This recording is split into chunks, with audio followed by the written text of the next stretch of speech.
I couldn't believe it. But after what happened in my second year of college, I finally decided to cut her off.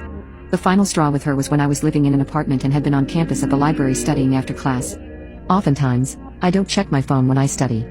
I tend to turn it off because I find it distracting. I spent about 2 or 3 hours in the college library before I noticed something outside of the window. From where I was sitting on the second floor, I was able to see my apartment building. Right outside of the building were 3 cop cars, all randomly parked with their doors open. After looking at this, I knew I wouldn't be able to focus on studying anymore, so I immediately sprinted out of the library and over to my apartment. Police were lined up behind their cars, guns drawn, aiming at my apartment.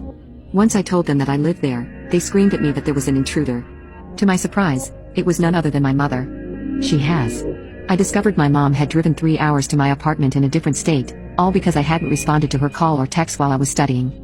She apparently decided that she no longer wanted me to live away from home, so she started packing and putting my belongings into her car so I would be forced to come back home. My neighbor ended up calling the police because he thought that I was getting robbed.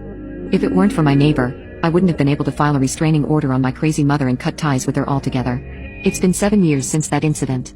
Funny enough, the guy who ended up calling the police on my mother is now my husband. We've been married for 6 months now and I couldn't ask for a better partner.